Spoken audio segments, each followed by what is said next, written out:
और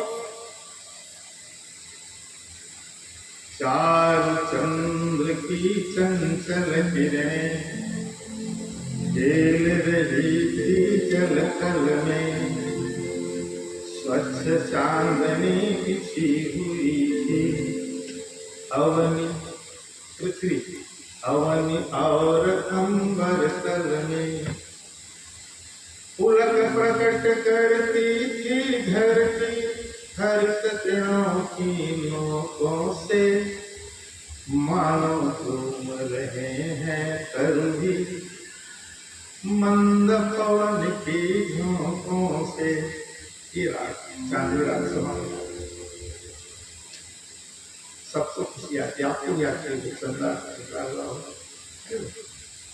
खाना खाया रात को, जैसे आंगन में गए नहीं मन लगे था, लेकिन लगता है ऐसे चांदनी रात।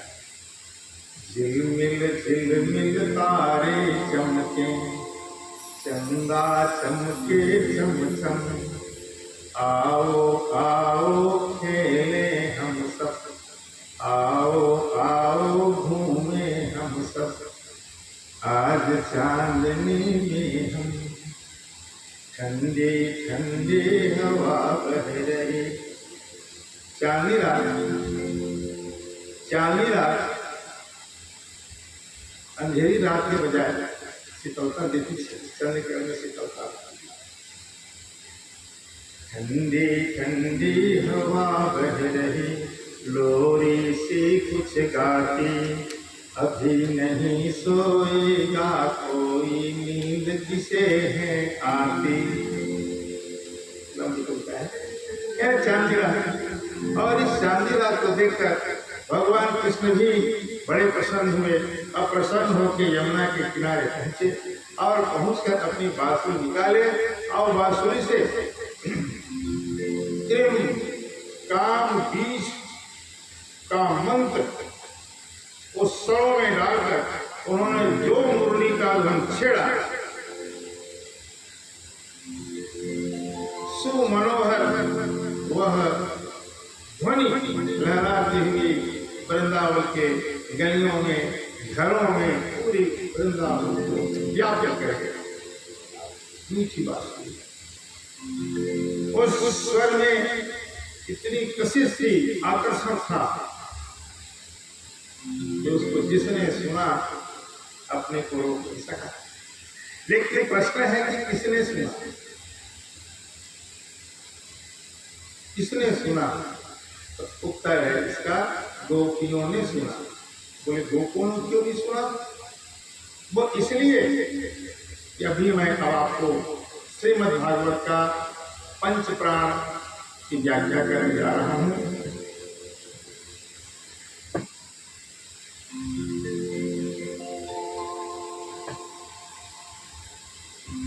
पंच प्राण की व्याख्या करने जा रहा हूं।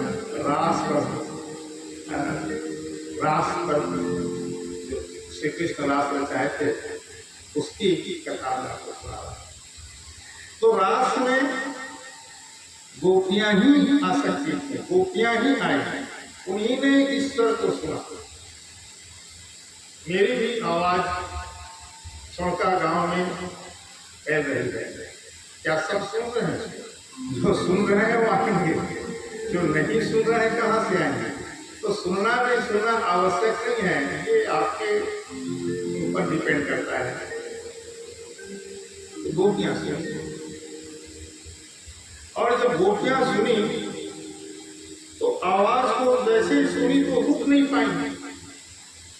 जो जिस स्थिति में थी उसी स्थिति में ये घर छोड़ करके यंत्रवत मुरली का झट से स्वर आ रहा था, उधर ये दौड़ गए।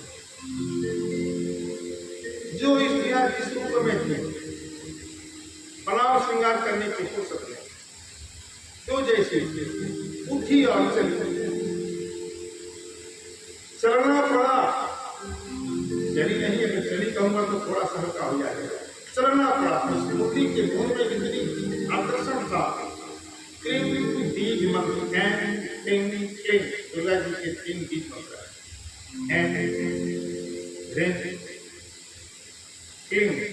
फिर कृम बीज मंत्र है, ये आकर्षण का बीज मंत्र है। महासरस्वती का यह बीज मंत्र है जो आकर्षित करता है किसी को, इसी की साधना करके सम्मोहन करते हैं किसी को। वो कहते हैं ना कोई मोहिनी का होगा, कि इस बीज मंत्र का उपयोग करके, हालांकि अच्छी बात नहीं, तांत्रिक क्रिया है, पर श्री कृष्ण जी के साक्षी का यहाँ की तांत्रिक की बात नहीं, मोहन की बात है। अब कुछ गोपियां ऐसी थी जिनको किन्हीं कारणों से आवाज तो सुन रही है, दिल तो कर रहा है, मन भाग रहा है, लेकिन जा नहीं पा रहे हैं। अनेक कारण हो सकते हैं, उन कारणों की व्याख्या आवश्यक है। जब जा नहीं पा रही है तो जहां थी वहीं बैठ गई और आंख बंद कर ली, और जैसे ही आंख बंद करते हैं और मुरली की आवाज कानों में पड़ती है तो दिल में कृष्ण से मिलने की उत्कट इच्छा, और जब मिल नहीं पा रही है तो कृष्ण से वियोग होने का, न मिल पाने का जो दुख उपजा, इतनी गर्मी पैदा हुई, इतनी गर्मी पैदा हुई उस दुख से कि जितने उसके कुसंस्कार थे इस शरीर में, हिंदू शरीर के अंदर में, तुलसीदास जी जाकर ध्यान देंगे तब समझ आएगी, वो सब जल गया। मैंने आपके पूर्व में 2-4 कथा सुनाया है लिंग शरीर के बारे में, तो उसको याद कीजिए। अयोध्या और पुरंजन का कथा सुनाया था।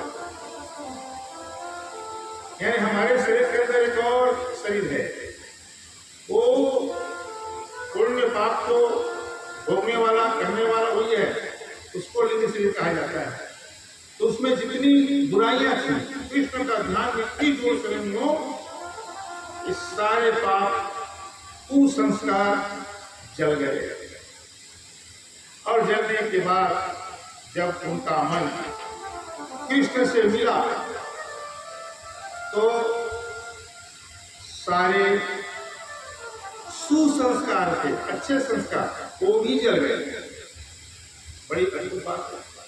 अच्छी चीज तो बचनी चाहिए ना, नहीं, दोनों नहीं बचने चाहिए, तब ब्रह्म मिलते हैं। एक स्वर्ग जाता है, दूसरा नरक जाता है, ये दोनों से अलग है। बैठे वहां जाने के लिए दोनों को हमसे उसकी आवश्यकता नहीं पड़ती। बहुत पुण्य हो गया, जाओ स्वर्ग में के साथ होगा।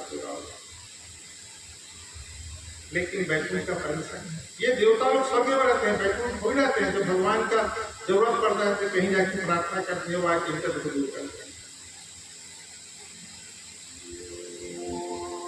यहाँ कहा दुहा प्रेष्ठ विरह तीव्र, नहीं सहा जाने वाला विरह की ज्वाला, ताप अधुना अधुता असुहा, जो अशुभ संस्कार था इस विरह ताप से जले, और ध्यान प्राप्त अच्युताश्रय, और जब प्रभु का ध्यान प्राप्त मिला तो निवृत्या क्षीण मंगला, मंगला माने सुंदर संस्कार, ये भी क्षीण हो गए, नष्ट हो गए।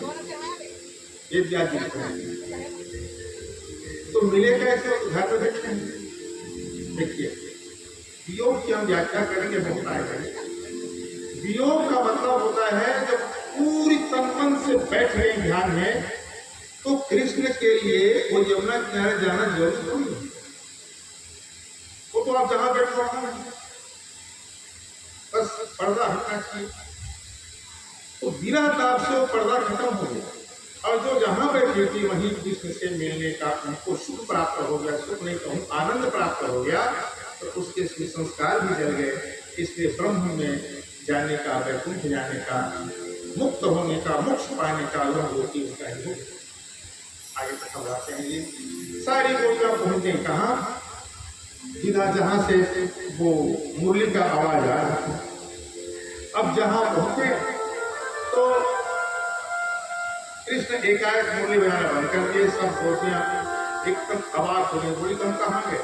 अब उनको पता चल रहा है कि कहाँ गए। बीच में सपना के जैसे चले खींचा चले। कृष्ण कहते हैं अरे आप सब इतनी रात ये नदी किनारे किससे आ रहे हो? आपके पति हैं, आपका घर है, ये तो ठीक तरह नहीं है आप लोगों का।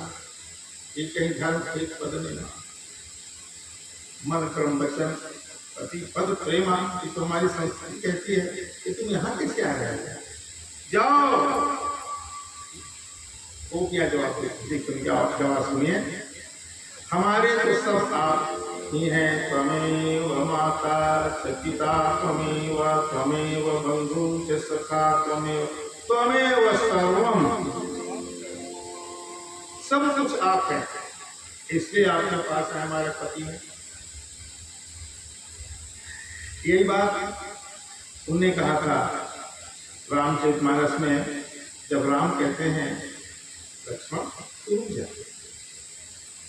मेरे साथ वन मत जा, क्यों? तुम्हारे माता पिता घर में है, गुरु घर में है, सारे रिश्ते घर में है, तो तेरी ड्यूटी बनती है मेरे अनुपस्थिति में इस राजकाज को ठीक से संभालने का। ये सब करेगा तुमको पुण्य मिलेगा। तो लक्ष्मण जवाब देते हैं, गुरु पिता गुरु पितु मातन जानहु कोई, गुरु पितु मातु न जानहु काहू, अकहु स्वभाव नाथ पतियाहु। ये गुरु क्या है, माता क्या है, पिता क्या है और दुनिया भर का रास्ता क्या है, मैं समझता ही नहीं। मेरी बात को माने। जहाँ लगी जगत स्नेह सगाई, प्रतीति निगमन उहाई। ये संसार के जितने रिश्ते हैं वो सब रिश्ता, माता पिता प्रजा जो भी रिश्ते हैं वो सारे रिश्ते मोरे सबई तुम एक स्वामी, वो सब रिश्ता आप ही। गुरु की तुम्हारा तुम जानो आप ही। और दीन बंधु अंतर्यामी, अगर मैं झूठ बोल रहा हूँ तो आप तो अंतर्यामी हैं। अब देख लो, अंदर मेरे झांक के देखो, दिल से बोल रहा हूँ, अरे गले से बोल रहा हूँ। यही बात मोतिया कह रहे हैं, आप हमारे सब कुछ। मीरा कहती है, मेरे तो गिरधर गोपाल दूसरों को जाके सिर मोर मेरो पति सोई। वो कहती है कि संतन भिज बैठी बैठी लोक लाज कोई, और कहती है अंत में छोड़ दई कुल की कहानी। आप कहते हैं कि आप परिवार वाले हो, मैंने परिवार की मर्यादा छोड़ दिया, परिवार की मैंने मर्यादा छोड़ दी। कहा करे कोई कुछ भी कहे, मुझे इसकी चिंता है। और जब तक आदमी सोचता है कि कोई मुझे कुछ कहेगा, तब तक वो सही काम कर ही नहीं सकता। ये कुछ कहने वाला बहुत होते हैं।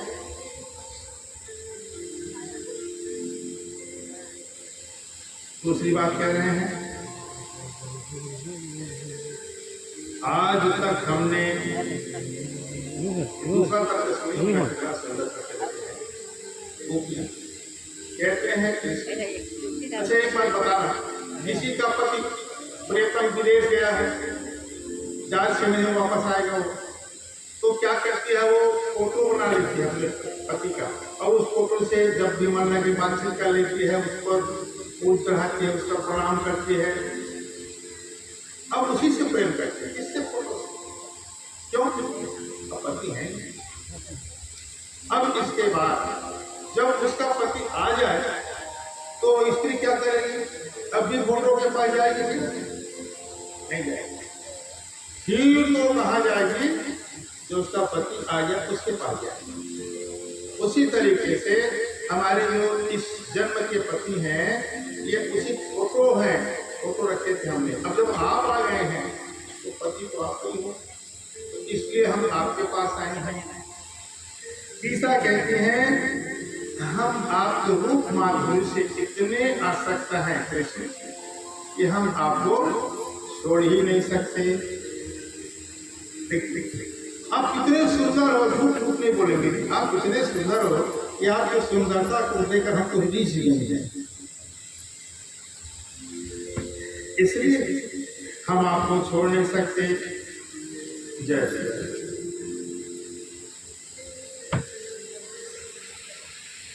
तीसरी बात, जय जय। अब इन बातों को सुनकर कि बड़ी लंबी व्याख्या है, इसने यहाँ पे होते हुए गोपियों के इन तर्कों को देखकर कृष्ण अपमान करते कि चलो गोपियां आप जी मैं आया, क्या चाहती हैं? कहती हमें अधरामृत दीजिए। अधरामृत इसलिए अलंकार है, और धरा अमृत, धरा माने पृथ्वी, जो धरा में नहीं है, पृथ्वी में नहीं है, ऐसा अमृत, स्वर्ग की अमृत हमें दीजिए, इसकी व्याख्या है। तो अधरामृत धर्म हो सकता है एक मानसर अर्थ निकाले जय, ऐसा ही मान सकते हैं अधरामृत मांगी। तो कृष्ण तैयार हो गए और इनके साथ बड़ी मात्रा में रासलीला शुरू हुई। कि अब मैं आपको 29वां अध्याय पार करके 30वां अध्याय में चल रहा हूँ। 29, 30, 31, 32, 33 ये 5 अध्याय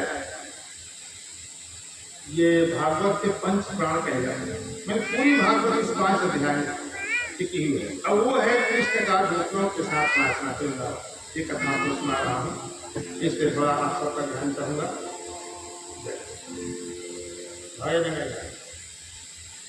तो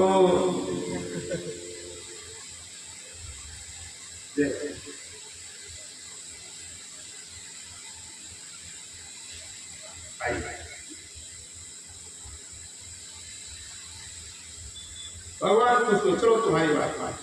अब गोप और गोपी की मैंने बात कही थी, यहाँ स्पष्ट कर दूं फिर आगे बढ़ूंगा।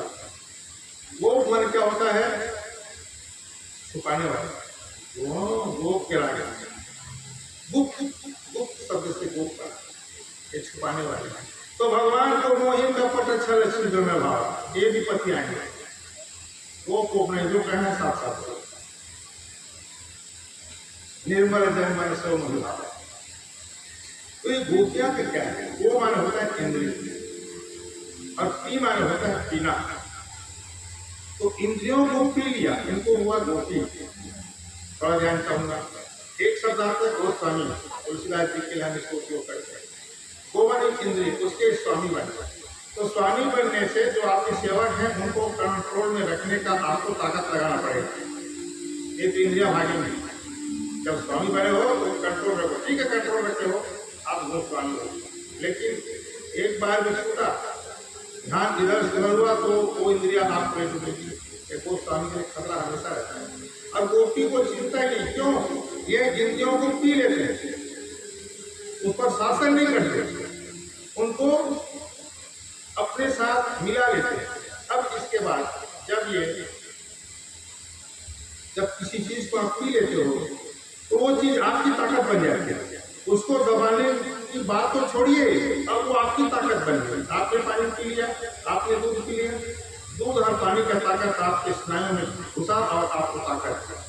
तो जो वो माने इंद्रिय गोस्वामी को परेशान करते हैं, दबाने में उनकी एनर्जी चाहते हैं कि गोपियों के लिए वही इंद्रियां अब इनका सपोर्ट है, सहयोग है। ये गोपी का अद्भुत शब्द है। ये इतना कहा करके आपको मैं गोपी शब्द पर विचार करने के लिए छोड़ता हूँ। इतनी जल्दी समझ नहीं आएगी, मैंने आपको संकेत दिया, मनन करें। अब यह गोपी अमित रूप प्रगटे कहीं से काला। परमात्मा कृष्ण अनेक रूप बनाए, सब गोपियों जैसे गोपियां थी वैसे, और वो सब गोपियों के साथ में गोपियों का जैसा मन था उसी तरीके से ये कृष्ण नाचने लगे। और इनमें एक शब्द कहा गया, इन्होंने मर्यादा का उल्लंघन करके, ये शब्द है यहाँ मैं कहीं लाइन है ग्रुप में, हाँ, लोक और वेद की मर्यादा का अतिक्रमण करके भगवान गोपियों के साथ, गोपियों ने जैसा चाहा, जिस गोपी ने जैसा चाहा उनके साथ उन्होंने वैसा ही व्यवहार और सबको परम संतुष्ट किया। और तदुपरांत ये आता है, पूर्णचंद्र की सुखद चांदनी अर्धरात्रि की बेला, जग में नर्तन जग में नर्तन सत्य बताता रास चला अलबेला। अग जग सारा मौन चकित जग कोई नहीं हिल पाया। सूर्य चंद्र सब खड़े रह गए देखें प्रभु की माया। ये रात का समय है और शब्दों पर ध्यान दीजिए। सूर्य चंद्र, सूर्य कहाँ से आया? ये रात बहुत जल्दी समझ नहीं आई। सूर्य था तब भी सूर्य था, चंद्रमा था। पूरी सृष्टि खड़ी हो गई, सारी गोपियां नाच रही, कृष्ण नाच रहे। उस शरद चांदनी में सब तरफ को फुल चांदनी प्रकाश फैले हैं और ये कहा लोक और वेद की मर्यादा का उल्लंघन करके नाच रहे हैं। अब कैसे नाच रहे हैं इसका वर्णन करने की बहुत आवश्यकता नहीं है। तो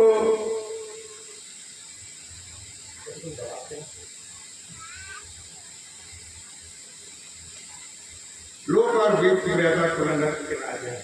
अब देखिए नाच हम क्या सोचते हैं, ये लड़की नाच है, लड़का नाच है, रात का टाइम है, कौन सी विचार आती है आपके मन में? आप जरा सोचो, आप नाचते का बहुत 5 मिनट के लिए बहुत आपका ध्यान चाहूंगा। एक पृष्ठ बचा क्या रहते बांसुरी। बांसुरी बहुत कुछ होती है, मतलब उसकी आवाज सब खींचे चले आए यहाँ पे।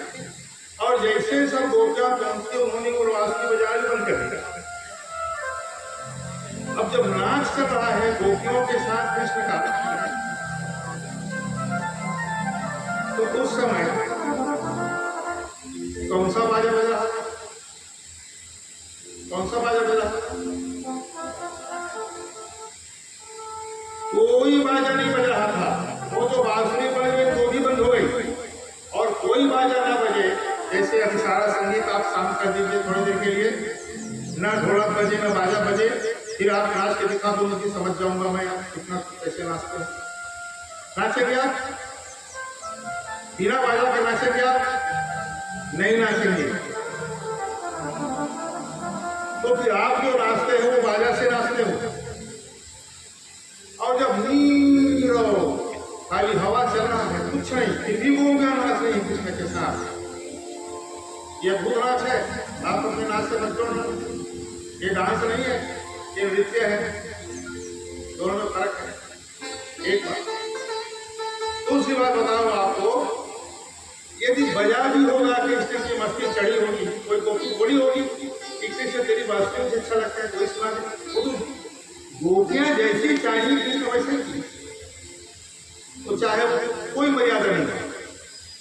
इसलिए तो इसको पुष्टि पुरुषोत्तम कहते हैं। राम मर्यादा पुरुषोत्तम, मर्यादा पालते हैं। ये मर्यादा को फेंकते प्रेम के साथ।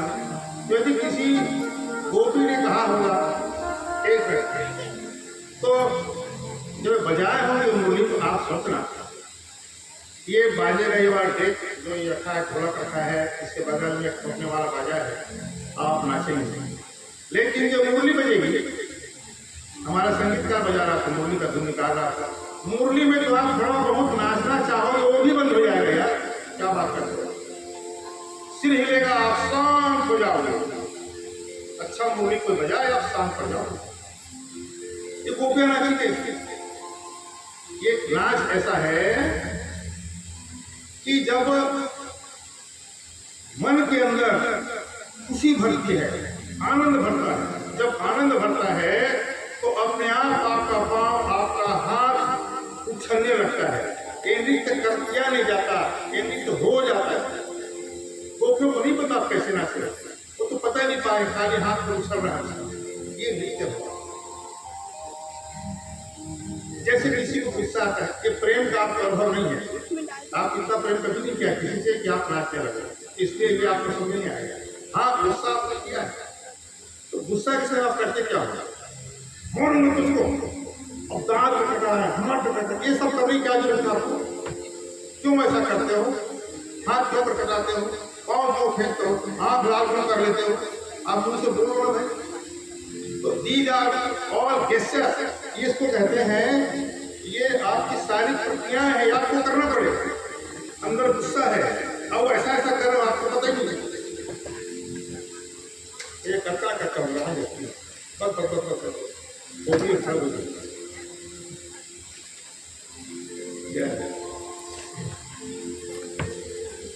अब आप शांति से रास का बात सुने। श्रीमद् भागवत का जो मुख्य चीज है 5, वही मैं आपको सुनाने का प्रयास कर रहा हूँ। वैसे मेरे समय से मैं 25 मिनट लेट चल रहा हूँ, इतना कवर करना पड़ेगा। इसको करने के बाद बाकी को आपको सुनाऊंगा, खाली समझाऊंगा। तो जो नृत्य है, आनंद जब शरीर के अंदर भर जाता है, गुस्सा जब भर जाता है, तो आप कूदने उठने लगते हो और जोर जोर से बोलते हो। कोई लड़का है, बात करते हो, मारूंगा दूर जो अरे सामने खड़ा है, आगे तो चिल्ला रहे हो। तो चिल्लाना इसलिए है कि हृदय से दूरियां बढ़ जाती है। हम जब आपस में दुश्मनी ठानते हैं तो हम दोनों के हृदय की दूरियां हैं वो बढ़ जाती है। जितना दूर है उससे कई कोसों की चल देती है। अब आपको जोर से बात करना पड़ेगा, इसलिए आप चिल्लाते हो जब कोसों में। और जब प्रेम में बैठते हो तो धीरे धीरे बात करो, वो हृदय नजदीक आ जाता है। हृदय नजदीक आ जाता है, जितने नजदीक आ जाता है। और कभी भी होता है जब प्रेमी जो बैठ जाते हैं साथ में, न प्रेमी कुछ बोलता है न प्रेसी कुछ बोलती है, दोनों चुपचाप बैठे रहते हैं। लेकिन मैं कुछ कहूँ न कुछ कहे, आप बैठ मेरे पास सुनो, ये स्थिति आती है। प्रेम में नजदीक आता है, इसलिए प्रेमी धीरे बात करता है।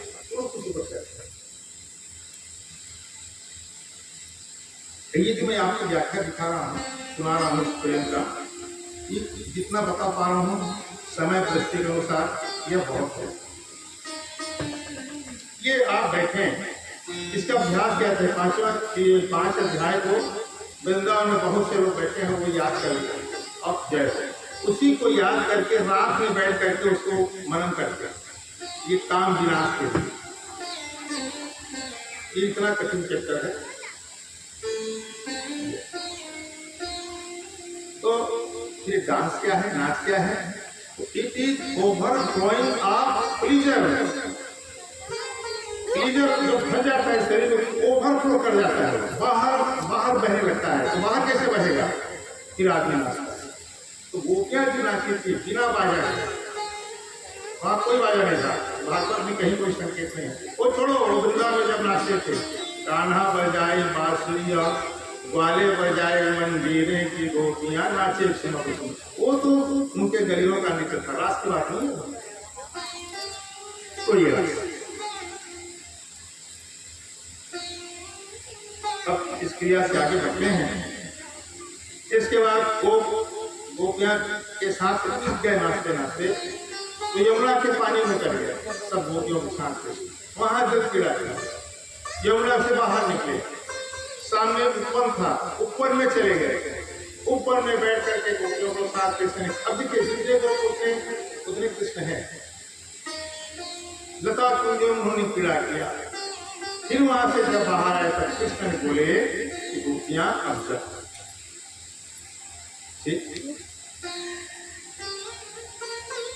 अब गोपियां चलने लगी घर की। अब कैसे मान गए उसकी बात? पहले नहीं माने, अब क्यों मान गए? इसलिए मान गए कि अब वो संतुष्ट हो गए, तृप्त हो गए। इसलिए और कृष्ण का जो प्रेम उन्हें पाना था उनको मिल गया। अब वो वापस करने जाने लगे।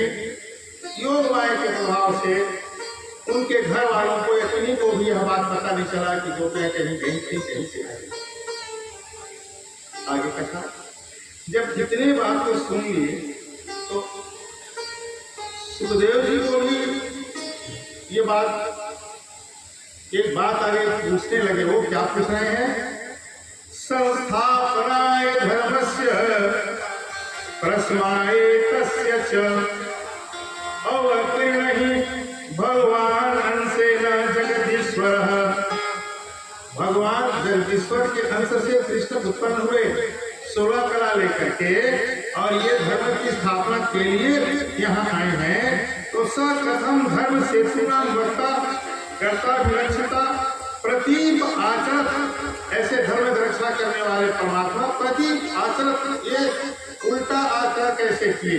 ब्रह्मण परदारा भी दूसरों की पत्नी से अभिधर्तनम, इस प्रकार से उनका दर्शन किए। परीक्षित को भी शंका हो गया सुखदेव जी के बाद में, तो आप हम कौन से क्या है वो कहें कि औरतों के साथ दूसरों के नाच रहे रात में, तो उनको क्या कहते हैं यमुना में स्नान की पीड़ता की, क्या बात है, ये क्या है, परीक्षित पूछ रहा है।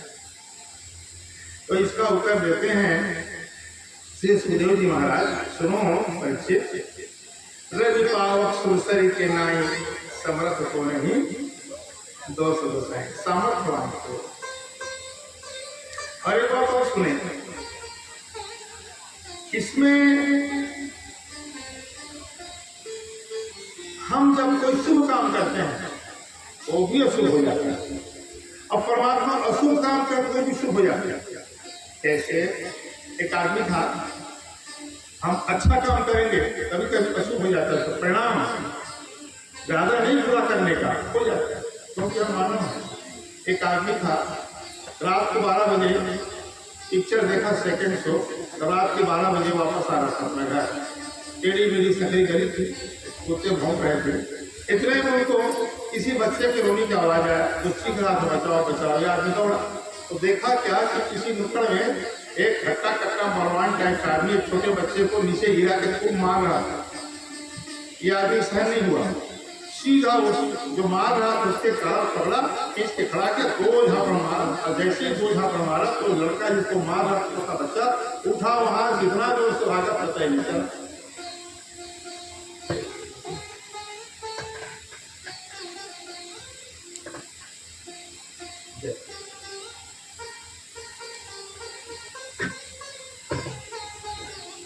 अच्छा, एक व्यवस्था बनाते हैं अपन, जैसे हमारे आज अंतिम 2 दिन बच गया है, बहुत दिन से हमारे नारायण जी के दोस्त और उनके परिवार के लोग आएंगे, तो एक मैं सलाह देना चाहूँगा कि किसी को भी व्यास नारायण से आशीर्वाद लें करके आप नहीं बोलेंगे, जिनकी इच्छा होगी वो आएंगे, नंबर 1। दूसरी बात होगी, तो जो आए हो सुने ही होंगे, मैं जो कह रहा हूँ बाद में आ सकते हैं, तो उनसे कहिए कि जिस समय हमारा संगीत चलेगा कथा के बीच में आ जाइए, और ये इतनी बात मेरे को आपसे कहनी है ताकि कथा में व्यवधान न हो। और मैं इस टाइप का आदमी हूँ कि जब कहने का ढंग चलता रहता है, बीच में थोड़ा सा हुआ तो भूल जाता हूँ जो कहना हो, ये मेरी भी कमी है, तो इसलिए इसके लिए मैं आप लोगों को थोड़ा सा क्षमा चाहते हुए अपनी बात कहा। धन्यवाद। अब इसके बाद वो लड़का उठा और उठ के भागा, तो आदमी बोला क्यों इस बच्चे को तो भाग गया। अरे भागेगा नहीं तो मारना था क्या तेरे को? तो बोला कि सुन, ये पाकिट मार था मेरा, पूरा जेब का 50,000 रुपये एक भाग रहा था, मैं पकड़ा खोजा इसको, पाकिट को पता ही नहीं चल रहा, किसे मार रहा था, बता पैसा कहाँ रखा है, और आप थोड़ा जब 50,000 करना शुभ काम कर रहे थे, शुभ हो ठीक। और कृष्ण अशुद्धि करेंगे तो शुभ हो। वृंदावती का सती तोरण के कितना शुभ काम था, परिणाम क्या निकला? पूरी सृष्टि साफ हो गई, कितने प्रतिव्रताओं की प्रतिव्रता रह गई, उनकी नहीं। तो ये राक्षस तो यही कर रहे, उनका अशुद्धि क्यों? इसलिए तो अपने लिए कुछ काम नहीं करते, हमारे लिए करते हैं, इसलिए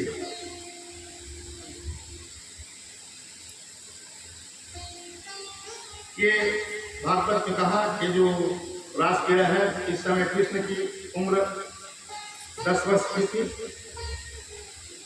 अब ये इसका परिणाम, रास क्रीड़ा होने के बाद इसका परिणाम क्या निकला? तो इसका परिणाम, रास क्रीड़ा उस स्तर की क्रीड़ा है, उस स्तर की बात है जहां स्त्री नहीं होती, पुरुष नहीं होते, दोनों के लिंग विदा हो जाते हैं। स्त्री और पुरुष में कितना अंतर है? मानसिक अंतर, ऊपर के शारीरिक बनावट का अंतर होता है, अंदर से दोनों एक हैं, दोनों वैसे विचार करते हैं, पुरुष होने पर वैसे ही रोते हैं, पुरुष होने पर वैसे ही हंसते हैं, उनको जैसा भूख लगता है तो भूख लगता है, सबके सब बराबर है, सिर्फ शारीरिक फर्क है, तो वह शारीरिक अंतर विदा हो जाती है। फिर क्या बचा? इसके बाद जो बचा उनसे फिर राज संपन्न हो। इसलिए कहा गया है, भक्ति पराम भगवतीं प्रति लभ्यताम हृदरोगम अश्वपिनो अचिंत चिरेण धीरः। इसका हिंदी बोलूं, फल बताया ये जो रास क्या हुआ, इसका गोपियों को क्या फल मिला? तो भक्ति पराम भगवती, भगवान के चरणों की परा भक्ति प्राप्त हुई। परा भक्ति यानी जहाँ तक भक्ति दिखाई देती है और वह भक्ति जो दिखाई नहीं देती है, ये बहुत बड़ी बात है। मैं यहाँ पर फूल चंदन लगाऊं, ब्राह्मण बन के भागवत पढ़ूं, आपको बड़ा भक्त लग रहा है, लेकिन पता नहीं अंदर क्या है, वो आप थोड़ी देख रहे हैं। तो भक्ति वो है कि जो दिख रहा तो दिखाई रहा है, अंदर क्या है वो भी भक्त हो जाए, पराभक्ति। और उनके हृदय में जो काम का विकार था वो सर्वदा के लिए नष्ट हो गया। हृदरोगम अपहितो त्याग चिरेण धीरः। आप पढ़िए इस लाइन को, व्यासदेव का शब्द नहीं है, और भागवत में जो देश व्यास ने लिखा तो कहीं से एक लाइन भी गलत नहीं है।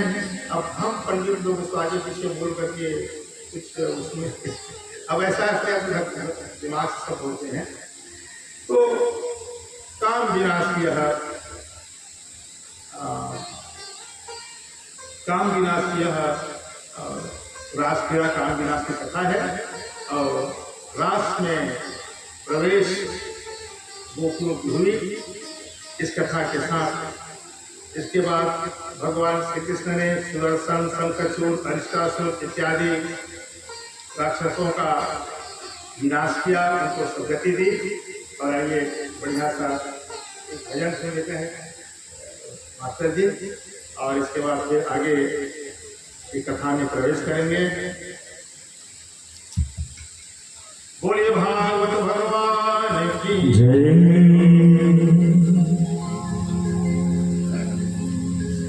कान्हा रे थोड़ा सा प्यार रे चरण